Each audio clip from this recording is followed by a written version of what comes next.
friends. Welcome to lecture preparation for September 2nd, 2018, the 22nd Sunday in Ordinary Time. And over the last 5 weeks, we've completed our reflection on the John chapter 6 of St. John, and now we're back into the Gospel of St. Mark.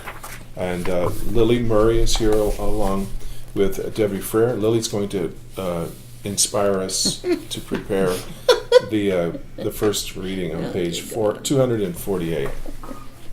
Okay, the commentary for reading 1. After recalling the desert sojourn from Sinai Horeb, when God's providence was manifest, the first chapters of Deuteronomy, the author emphasizes the privilege of the Hebrew people, chosen by God from among all peoples to enter into an unprecedented friendship. This passage is part of the prologue in which the people are urged to fulfill the law, the history and details of which follow. The main argument for God's might and goodness is his presence among his people. Israel's life, configured by fulfillment of the law, will be the most eloquent teaching for the other peoples. The law, with its commandments, customs, and statutes, was understood as the way of life indicated by God for his people. Their life and experience was God's plan for salvation. If Israel will comply with the law, she will receive her inheritance, understood as peaceful life in the land. The side commentaries, this is Moses is sharing good news with the people, so make sure it sounds that way. And start boldly with vigor, and emphasize the rewards observing the law, life, land, wisdom, and the closeness of God. So here we go. A reading from the book of Deuteronomy.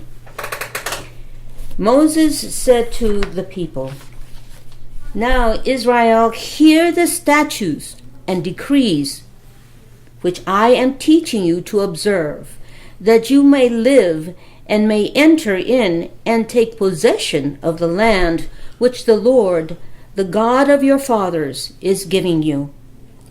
In your observance of the commandments of the Lord your God, which I enjoin upon you, you shall not add to what I command you, nor subtract from it.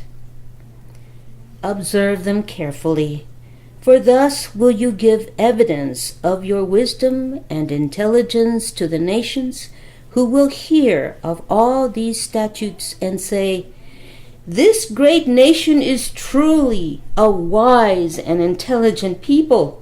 For what great nation is there that has God so close to it as the Lord our God is to us whenever we call upon him? Or what great nation has statutes and decrees that are as just as this whole law which I am setting before you today?" The word of the Lord. Thanks be to God.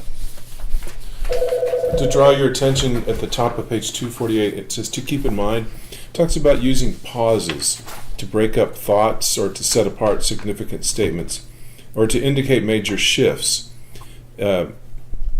Never pause in the middle of a single thought. Your primary guide for pauses is punctuation.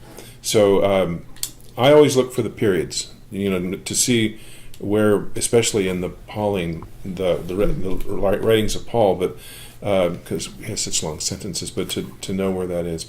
But you need to. Your pauses are very important, and they help us to. Like if we have a stream of words coming at us, they just come at us. But if we give a break on a word that's important, then our brain has a little bit more chance to dwell on that word before you go on. So it just helps. Yeah. And if we choose those pauses to help communicate better, it helps us understand. Yeah, good rule of thumb too is at a comma, pause. At a period, take a breath. Mm-hmm. Helps you slow down. It's good. Yep. Reading 2. The Father of Lights designates God as creator of the stars, and in keeping with the symbolism of light, the source of everything good. Christians, engendered by God through the word of truth, the gospel, belong to God as his first fruits. The author specifies that it is not enough to hear the truth. One must listen and put it into practice. The Christian has been chosen out of the world, a term that here takes on a pejorative overtone, to belong to the light. God's action, his word, has done this. This word and action inspires the Christian from the baptism onwards. She or he submits to this word and the work of God, putting it into practice rather than just hearing it. True devotion, fulfilling one's duty to God, is best expressed in the care of those in need and the opposition to the forces of evil. And just on the sidebar about the second one down, it says, articulate this complex sentence carefully, and pausing briefly after truth, because it is kind of a mouthful. So, a reading from the second letter of St. James. Dearest brothers and sisters, all good giving and every perfect gift is from above, coming down from the Father of lights, with whom there is no alteration or shadow caused by change. He willed to give us birth by the word of truth, that we may be a kind of first fruits of his creatures. Humbly welcome the word that has been planted in you and is able to save your souls. Be doers of the word, and not hearers only, deluding yourselves. Religion that is pure and undefiled before God and the Father is this: to care for orphans and widows in their affliction, and to keep oneself unstained by the world. The word of the Lord. Thanks be to Thanks God. be to God.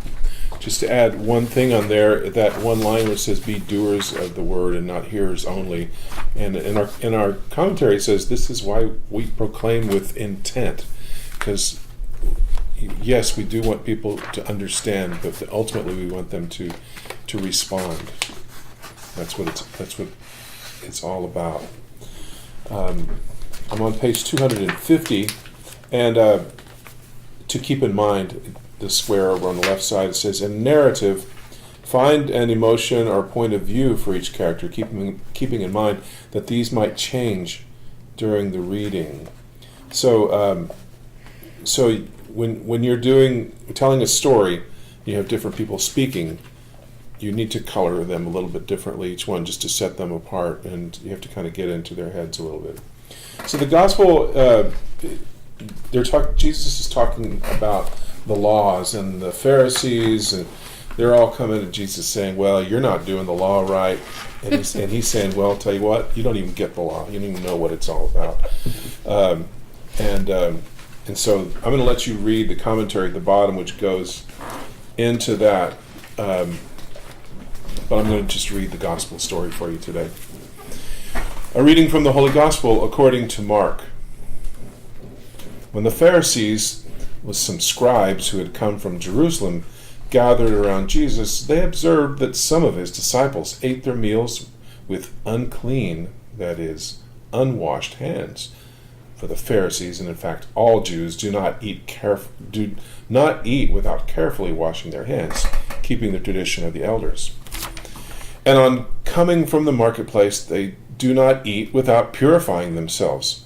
And there are many other things that they have traditionally observed, the purification of cups and jugs and kettles and beds. So the Pharisees and scribes questioned him, why do your disciples not follow the tradition of the elders, but instead eat a meal with unclean hands? He responded, well did Isaiah prophesy about you hypocrites, as it is written, the people honors me with their lips, but their hearts are far from me. In vain do they worship me, teaching as doctrines human precepts. You regard God's commandment, but cling to human tradition.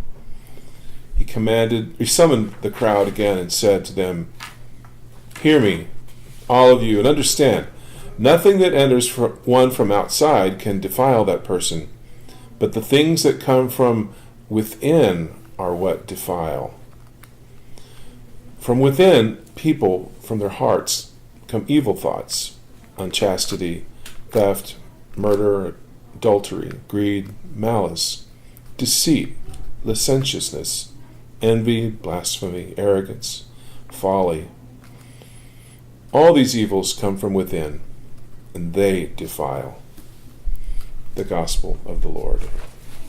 Praise to you, Lord Jesus Christ. Thank you all very much, and God bless. I hope you're all planning to attend next week's parish conference, the Matthew 28. I really want to see all of you there. I mean, everyone, all of you there. I compare it to there being a family reunion where you know everybody and you're expected to be there, and if you don't show up, it's kind of a big deal, and that's kind of the way it is. If you're not there, not only are you missing out, we're missing you. So if you haven't already considered it, I want you to consider that now. Thank you. Goodbye.